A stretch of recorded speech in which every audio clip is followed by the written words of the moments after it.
Good morning.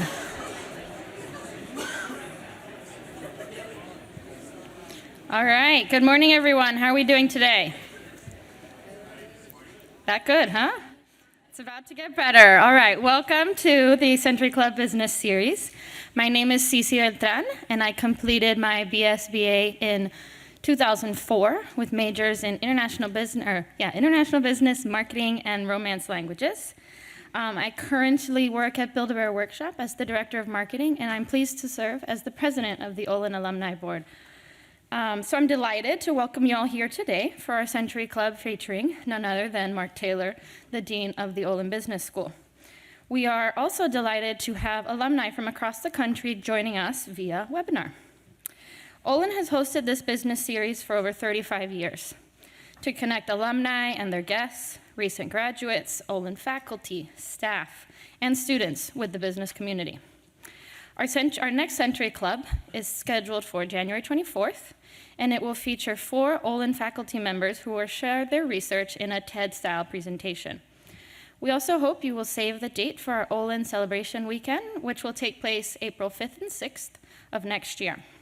This weekend will include the Distinguished Alumni Awards Dinner, the Emerging Leaders Reception, and graduate reunion celebrations. More details will come following more information about this exciting weekend. As always, Olin is full of activity this time of year, and we hope to see you all on campus again soon. If you have any questions regarding upcoming events, please find a member of our alumni and development to find any kind of more information after this presentation. It's now my pleasure to introduce our Dean. Mark Taylor was appointed as Dean in December of 2016. Prior to joining Washington University, he was Dean and Professor of Finance at Warwick Business School from 2010 to 2016. Please join me in welcoming Dean Mark Taylor.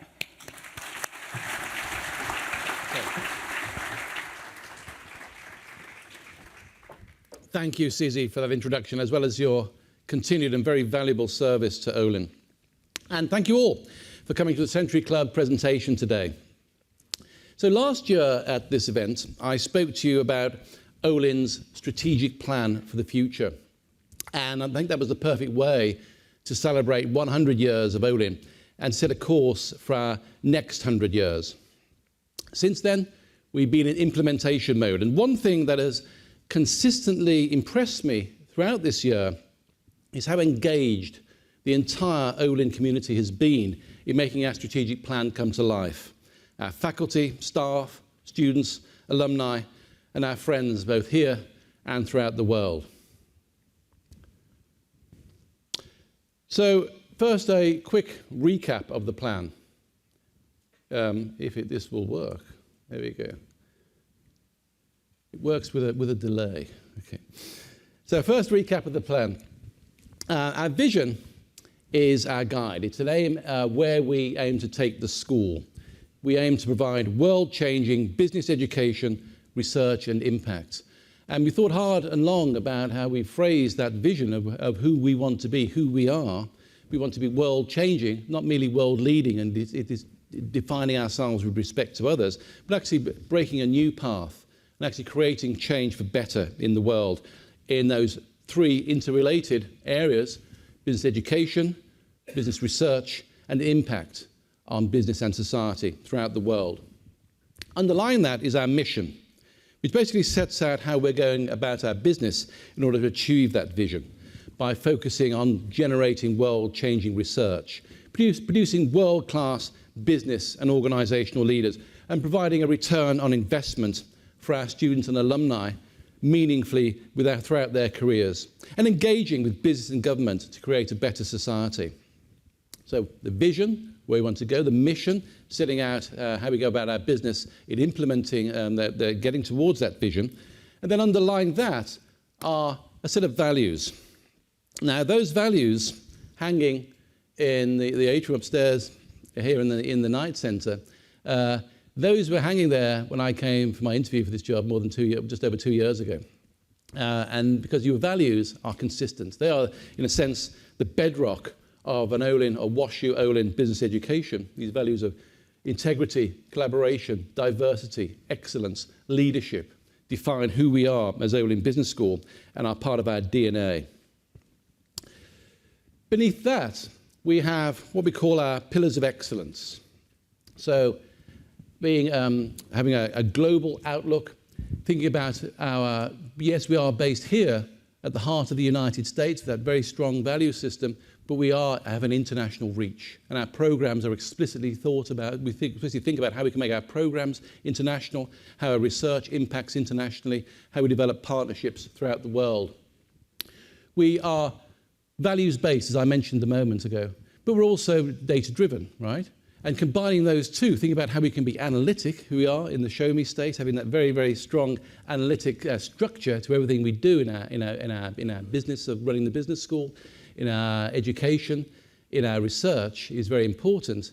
But we pause before we make final decisions based on that analysis and see how that interacts with our value system. So being values-based, data-driven, again, is a pillar of excellence that runs through all we do. We are extremely entrepreneurial. Whether it's thinking about how we might get our students to think about new businesses, new innovations, new startups, but also think how we can seize opportunities in a meaningful way and be entrepreneurial in that sense. We are experiential. That's to say, we don't just teach in the classroom. We make sure all of our students have hands-on experience in the real world. They're gaining that experience, that meaningful experience, whether it's undergraduate level, graduate level, or international executive MBA level. So those pillars being values-based, data-driven, having a global outlook, being entrepreneurial, being experiential, those underpin and run through everything we do in the school. And then we have these themes in terms of our various themes of implementing our strategic plan, whether it's providing nimble, market-ready programs, making sure that our offering of undergraduate, graduate program, executive education, doctoral programs suit the international marketplace and provide a real service to our students, our alumni, and for business and society. Providing a greater reputation for research. So this university is one of the great universities of the world. This business school is a great business school with second to none faculty, absolutely outstanding research faculty. And I sometimes think that we need really to get a greater reputation, to get the story out there as to how good our research is. And we have a number of themes, number of initiatives in order to enhance that reputation, which I'll talk to you about in a moment. Developing an entrepreneurial viewpoint. Again, thinking about all of our students, thinking about all of us in the school and all of our researchers, thinking about how we seize these opportunities as they arise. Having a diverse, world-class team. So thinking about having the very best faculty from all backgrounds. Thinking about how we can have the very best staff and enhancing the great teams that we have here already at the business school. And thinking about the business of business, practicing what we teach, right? Thinking about the business school, we're not a profit-making organisation, but it is important to be able to think where resources are coming from in the school, how we generate them, where resources are going, and how we maximise what we're doing with those resources for the benefit of our students, alumni, and for all stakeholders in the school, employers, and business and society. And through that, then we will we aim to achieve that central vision to provide world-changing business education, research, and impact. So, I'm going to review some of the current efforts underway at Olin. And please note this is not a comprehensive update, it's just a snapshot of some of the things we're doing. And our strategic champions, who are the faculty and staff members whom I'm holding to task, making sure our strategic plan is implemented, is impacting all corners of Olin. Well, first, our undergraduate programs. With such a strong undergraduate program, which boasts this year an admissions rate of under 10%, we owe it to our students, to our prospective students, to our alumni, to continue innovating and delivering a top student experience. You know, we have one of the top-ranked BSBA programs in the country, and I believe in the world, but I also firmly believe that unless you're aiming to move up, you're moving down, because your competitor schools are strengthening, and because the world is constantly changing, and therefore we need to change and innovate in order to adapt to the world. So This year, for example, we've launched a joint degree in business and computer science, jointly with the School of Engineering. We've introduced new minors in the business of social impact. This is a student-initiated minor. We've launched a new minor in the business of the arts, seed funded by the Ritholtz family. You can see a little ceremony there we gave to Rich Ritholtz and his wife at the Shakespeare in Olin Festival. And we launched a new minor in business analytics. We're also greatly enhancing thinking about having this global outlook, the global opportunities for undergraduate programs. My aim, you can see Steve Malter at the back there, is to have 100% of our undergraduates having a global experience. And some of the examples of that we already have is our Asia Pacific program, for example, which is now 3 years old. It's our fastest growing program, and it involves student study for 8 weeks in Sydney, Australia, 2 weeks in Tokyo, and then an internship in Hong Kong, Singapore, or Sydney. We have a new Barcelona semester launched jointly with a partner, one of the top European business schools, ESADE, in Barcelona. We have a new multi-country South America program where students will study in Peru, Argentina, Paraguay, and Chile. And we have a new semester exchange program with the University of Sydney. And I think what's great about this is we have all these opportunities, but just showing the quality of our students, just show how this entrepreneurial mindset is already embedded within the school. Let me give you a few examples. So Alex Bothy and Eli Levin, for example, these are juniors, have launched their business idea, which they developed in our first year seminar, Management 150, Foundations of Business. And they've launched a company called Banda, which brings together musicians to form groups for employment to share new music. And they now have 8 people working for the company. Marguerite Valiente, one of our seniors, spent her summer interning with the Las Vegas Golden Knights and had her first view of this franchise's first season where they reached the Stanley Cup final. And incidentally, our strength and our contacts in the world of sport is enhanced by a very, very successful and popular minor in business sports. Dylan Eisman, our first-year student, a Kent scholar, arrives at Olin having founded a company called SoSwag. And this is a company focused on upcycling used clothing and providing it to homeless youth in Los Angeles. And he's looking forward to expand his company into St. Louis. So amazing impact already being made by some of our outstanding undergraduates. So let's talk a little bit about our graduate programs. Our faculty and staff have been working tirelessly to update, expand, and in some cases, reimagine our graduate programs and ensure they're preparing our students for their careers well into the future, over their entire careers. And we have a great team moving these programs forward, including our Senior Associate Dean for Graduate Programs, Patrick Morton, Ruthie Piles, who's over Admissions and Recruitment, Ashley McCrander, our new Assistant Dean and Director of Graduate Student Services, Ohad Kadan, our new Vice Dean for Education and Globalization, and of course our dedicated faculty who've designed many of these program changes. Let me give you a few examples of those.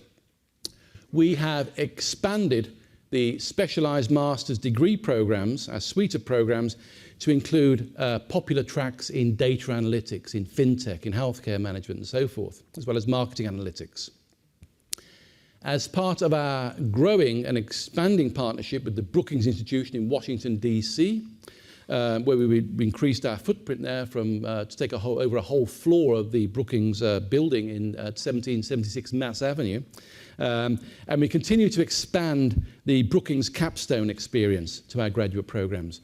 This is a week or so spent in Brookings being lectured by Brookings Fellows and other senior experts in Washington, D.C., as well as site visits to Congress and so forth.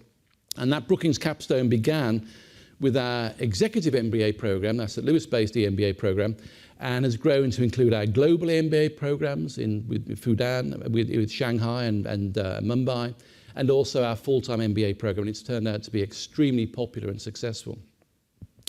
This year, We also launched a couple of new orientation programs for our graduate programs. For example, our new Passport program provides international students an additional introduction to the Eoling community and the resources available to graduate students. And our graduate student leaders themselves redesigned Go Week for this year's first year MBA class with the goal of increasing school pride, team building, and offering educational opportunities on cultural agility and the importance of diversity in business.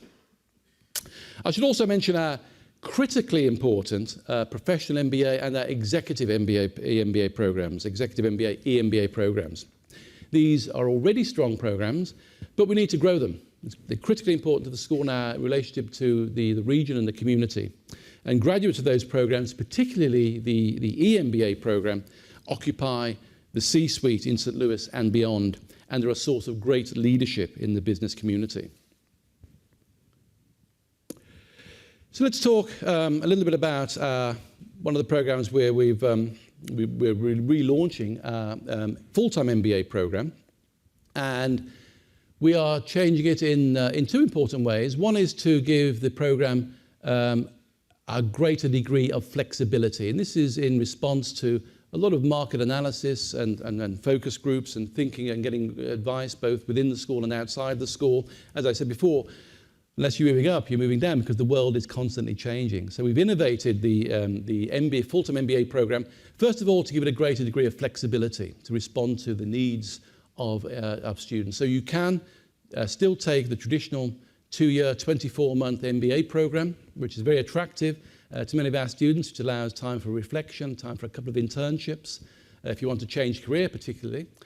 Or you can take the MBA program as little as 14 months. Right? If you actually know what career you want to do, you want to get that human capital and resources and contacts as quickly as possible, you can condense the program. This is not MBA light, this is MBA intensive. It's still the same program, just condensed into 14 months.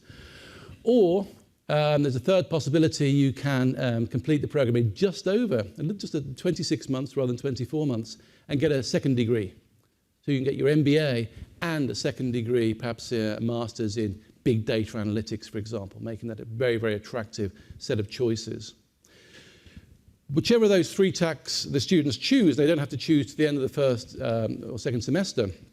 There is an international element which is bolted onto the front, a summer semester, which helps build the cohort, puts them into a boot camp, an international boot camp together, if you like, for several weeks, and is designed to narrow the ability gap or narrow the experience gap between them over that time. So it will begin with, it'll kick off for orientation here in St. Louis, before moving the whole cohort of 150 or so to Washington, D.C., to the Brookings Institution, where they'll receive world-class instruction and briefing on world business and institutions. And then it moves to Barcelona, where they'll engage in, yes, there'll be some classroom teaching there, but it's important we just don't want to move classrooms around the world. They will actually engage in intensive team projects on real-life business programs, interacting with the business community in Barcelona to start developing a kind of cultural awareness and thinking about how you do business in different parts of the world. Then it will move to Shanghai for another 2.5 weeks, where again, there'll be some classroom experiences, but again, largely there in order for intensive team projects, intensive coaching with the business community, thinking about how you do business in a very different culture, in a different part of the world. And by the time the students then return for the fall semester, they'll have this already an international mindset which will inform the rest of their program. They will have developed a greater degree of cultural awareness, thinking about how you interact with people in different parts of the world, a greater degree of cultural awareness in terms of how business is done in different parts of the world. And they'll also be seasoned and briefed and ready for the fall recruiting season. And we think that's a winning combination. Like our undergraduate students, our graduate students are also making a significant impact in and out of the school area, and I'd like to give you a few examples of those. So, Maitri Goswami, for example, worked at Amazon and created a technical and metrics-based automation framework for Amazon retail that will make it 70% faster for sellers to promote their products on Amazon. What an impact. Zandy Schorsch spent his summer interning with Microsoft in their New York City office, and he worked on an internal strategy consulting team responsible for driving growth in the intelligent cloud business at the enterprise level, and made a recommendation for a new customer acquisition strategy for Microsoft based on stronger strategic partners.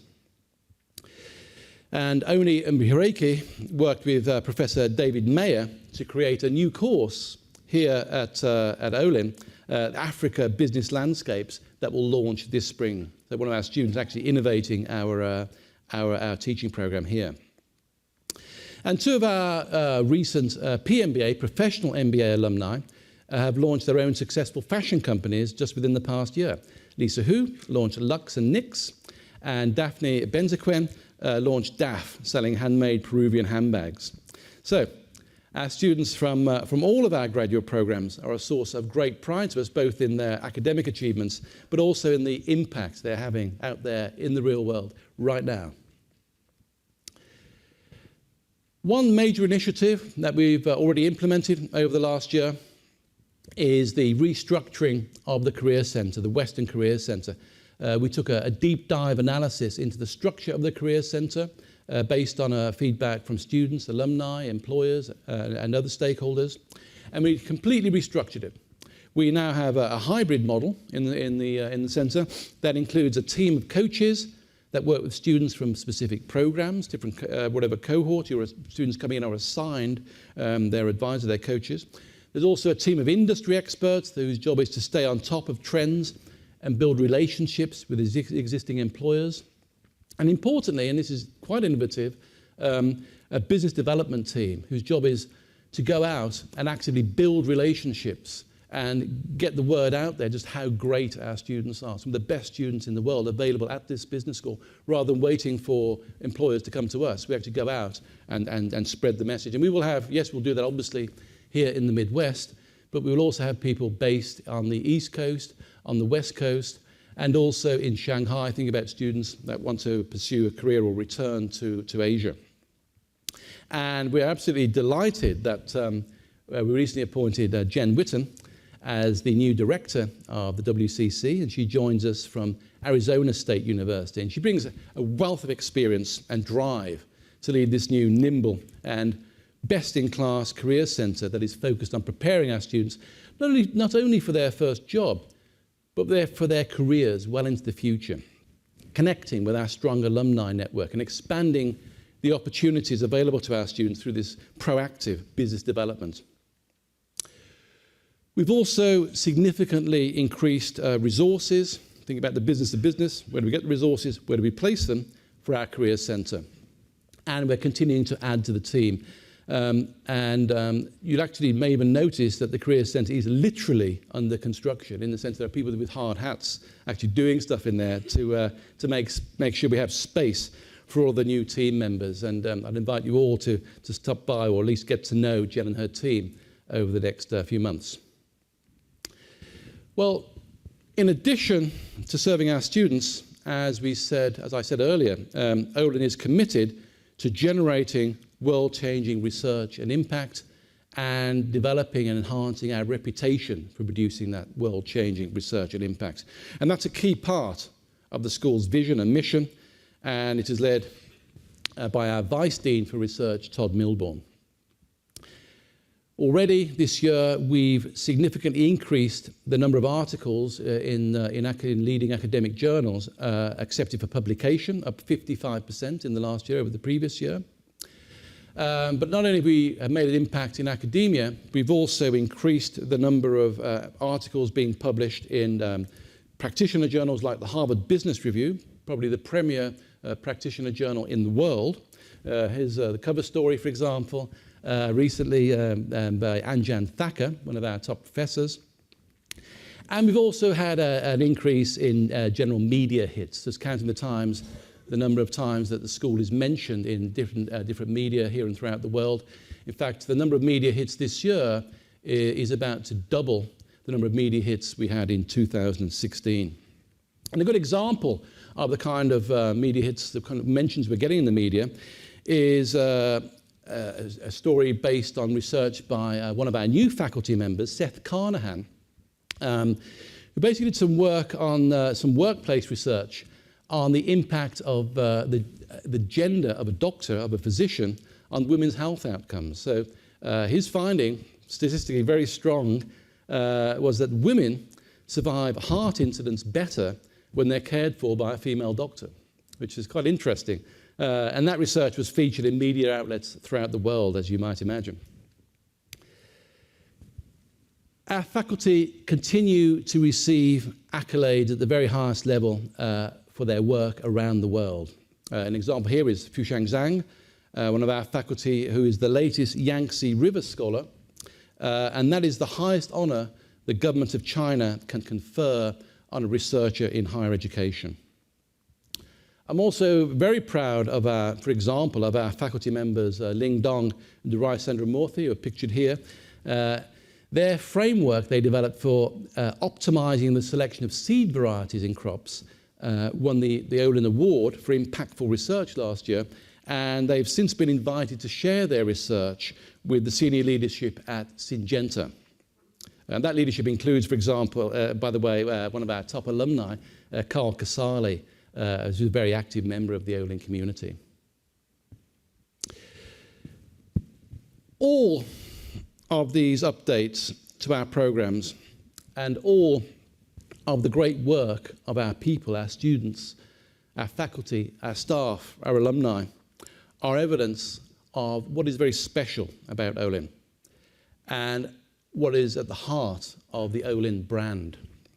And we have recently had a relaunch of the Olin brand, right? Getting that message out there, just how good we are, and saying, who are we? And to be clear, a brand isn't just logos, colors, type fonts, and photos, although they are manifestations of the brand. A brand is really the total experience of all we create, all of us at Olin, and how that experience is remembered. Importantly, how we connect to the broader university, the broader university's brand, this great university. Our brand is embodied in a prospective student's first call with a recruiter. Our brand is embodied in the way a professor guides a class, or the impression that an alum leaves after a job interview. The nice thing is that, values-based, data-driven, informed by numbers, driven by principle, is in our DNA, right? This is not something new. This is just actually recognizing who we are. Yes, we are extremely empirical. We're extremely analytically based, but we are driven by principle, and we combine those important values hanging upstairs, but also in our hearts, with that analytical framework. And we have faculty and staff working on innovative programs to make sure that idea is clearly articulated in all of our programs. Our new Vice Dean for Education and Globalization, Ohad Kadan, has been charged in implementing that framework throughout our programs. So here's an example of how that brand is coming to life. These are pictures of some of the ads that are in metro stations around Washington, D.C., even as we speak. So we have taken, I think it's called Station Domination, in a couple of metro stations in D.C., Tyson's Corner and Union Station, with the heaviest footfall. So every piece of advertising space in the station for 4 weeks is devoted to WashU Olin. Getting to publicise all of our programmes, and in DC, publicising our relationship with the Brookings Institution, and getting that greater brand awareness. We have similar brand domination, similar kinds of programmes aimed at Minneapolis and Dallas and San Francisco and other cities around the world. Okay, so that's a quick run-through of many of the things that are going on in the school. I hope you agree this is all extremely exciting. Thank you for taking the time to come to the Century Club lecture. I'm extremely proud of how the Olin community has come together to make our strategic vision come to life. But as I said earlier, this doesn't cover all the great things going on at Olin. So let me quickly just mention a few other things. We have an exceptional group of new faculty that started with us this year, continuing to recruit strongly for our faculty. We are moving forward strongly with diversity and inclusion efforts. As I mentioned, we are expanding our relationship with the Brookings Institution in Washington, D.C. We're moving forward with developing digital learning, virtual learning platform capabilities. We have some important new projects about to be launched, such as our Family Business Initiative and our Family Business Research Centre. And indeed, our research centres more generally are doing excellent work to grow data sharing relationships with top corporations in the region and elsewhere for the benefit of our students, our faculty, and our corporate partners. Plus, of course, there are also a number of top conferences convened right here at Olin, at WashU Olin, by our faculty and staff. And I look to you as members, leading members of the Olin community, to let us know about great students that should be in our programs. I encourage your colleagues to consider our wonderful EMBA, MBA, and other graduate programs. Let us know if you have any ideas for increased alumni and corporate engagement. And we're always looking for potential research collaborations, opportunities to share the latest business research that we have in the school and spread the impact that we're having. And we look to you to help us develop new career opportunities for our students, some of the best students in the world right here in St. Louis. Let's think about how we can launch their careers. And I look forward to connecting with you and working with you going ahead in this new century of Olin Business School. And with that, I'd like to conclude and perhaps open the floor to questions.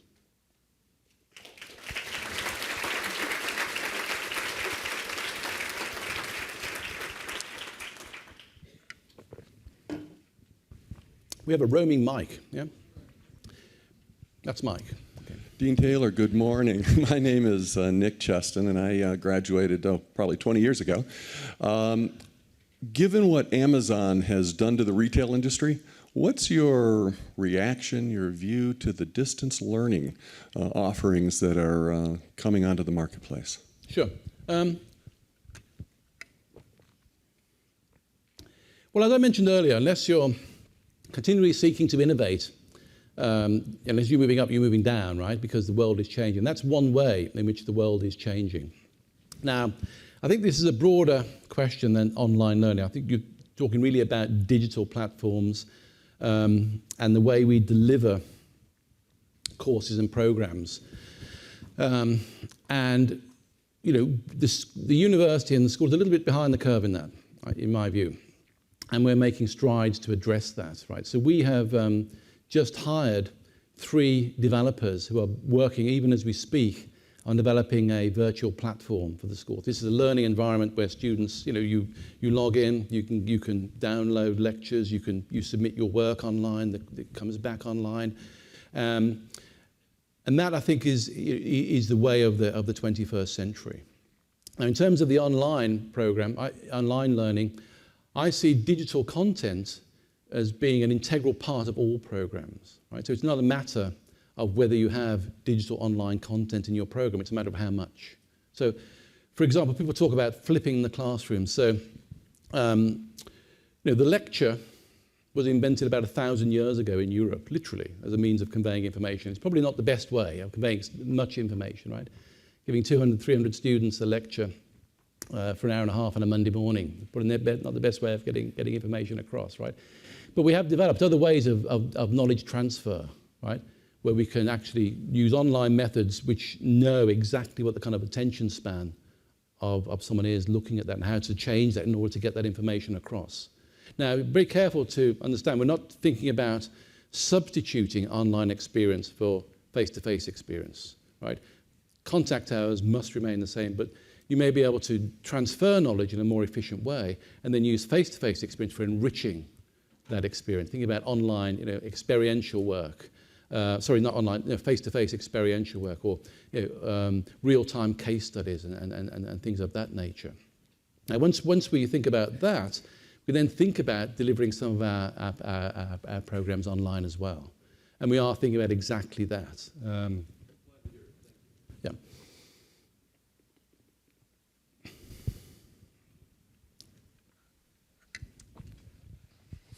Dean, I'm John Mcguire. I'm an MHA graduate from a number of years ago. And all the global stuff is very, very exciting. What I'm concerned and frustrated about is how St. Louis is falling behind its competitors. And so I guess I would encourage and challenge you to put some of the resources that you have at hand to addressing some of the fundamental problems that's allowed St. Louis to stagnate for so many years. Okay. Yeah, I mean, in a way, I don't want to, I talked about having this, a global reach, but I don't want to give the impression that we don't feel that we should be part of the community here, right? And in a sense, we want to be both. We want to be here at the heart of the United States and part of the community here, but also have that very global outlook, which is absolutely essential for any business leader, right? Thinking globally, regardless of the size, location of your organization, extremely important in this constantly increasingly global world. But yes, I agree, and that's why I concluded by saying, I'd like to hear from you about ways we can engage, right? Because we can only engage with people if we find opportunities to do that. So we would like to hear about ways we can engage in terms of placing our students with you, ways we can engage with you sending students to us through executive MBA programs, ways we can engage in meaningful collaborations in research. And we're already speaking to some corporations, some companies in the area. I actually am going out personally and speaking to local companies companies that are based here, like MasterCard and Schnucks more recently, and how we can get engaged in those kind of corporations. But if you have any ideas as how we can engage in terms of a more general program of helping the region, I'd be delighted, right? And it's not for a matter of not wanting to do that. It's just, how do we do it? Who do we engage with? It's something we do care very much about, and we're not ignoring that. But we'd like to hear from you how we can go about and partner with you to do that.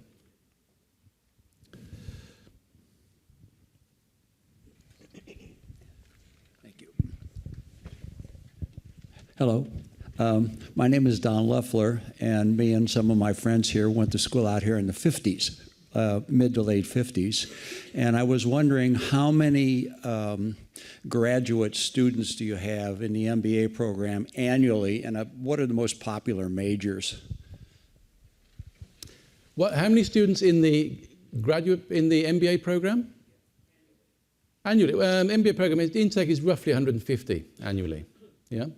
What are the most popular majors? Well, in a sense, it's a general program. Obviously, students, there's a concentration on finance and consulting often, right? If you're thinking about the MBA. But it's really a general education, right? And that's why there is a kind of, there is a tension in higher education that increasingly students are thinking about taking a specialist master's program in finance or wealth and asset management or big data analytics. And we've innovated the MBA program to accommodate that, right? So if you're thinking, should I do a master's in finance, which are now, wasn't available, say 10 or 15 years ago so widely, or should I do an MBA? Well, now you can do both if you like, right? You can actually combine, or you combine MS in data analytics with an MBA, right? So it does reduce that tension.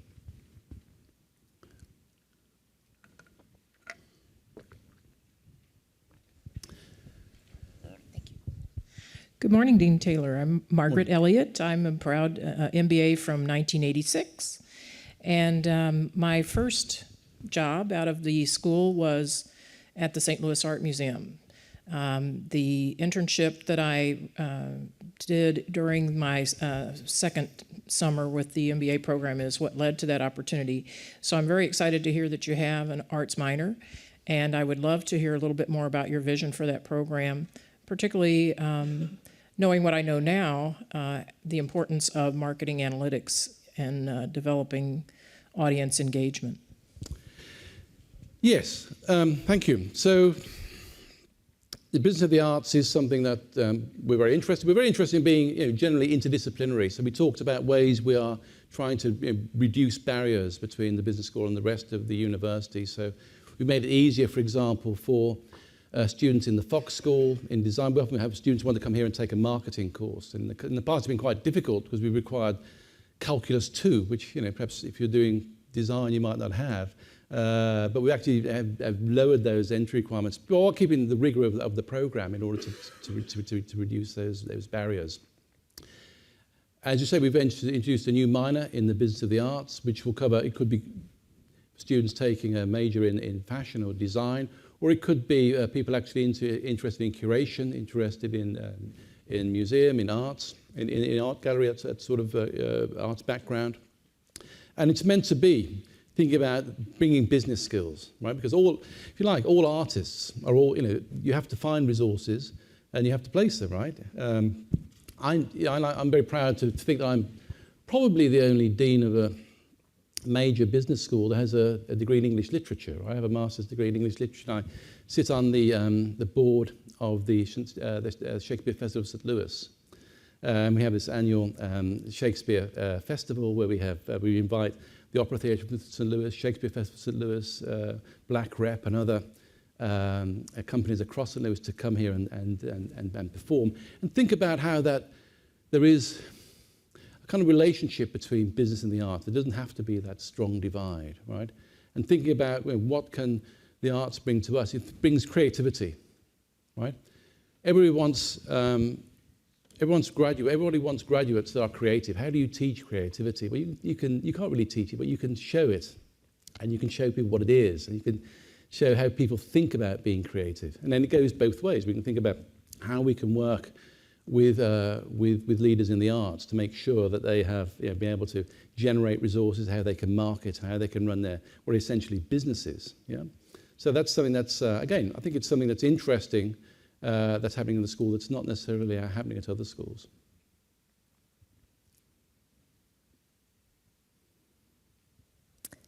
Dean Taylor, we have time for one more question that we'll take from the live stream. What do you consider to be the greatest risk of your strategic plan? Oh, gosh. I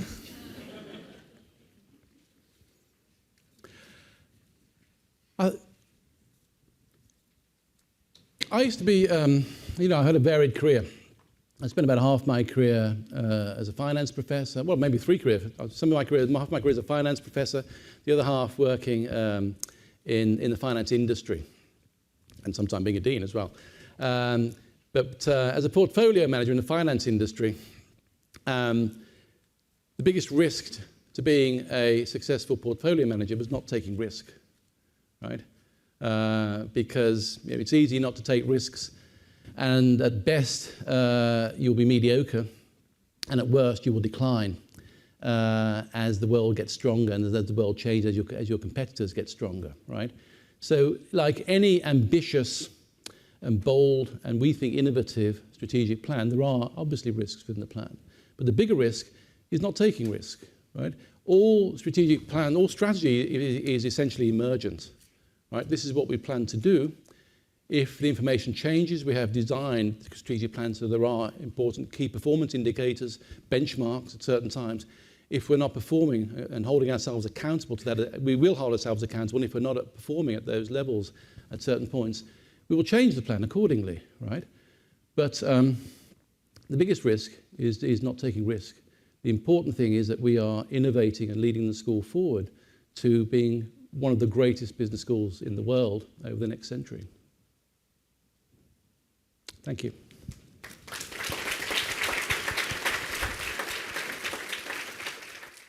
Okay. Thank you very much.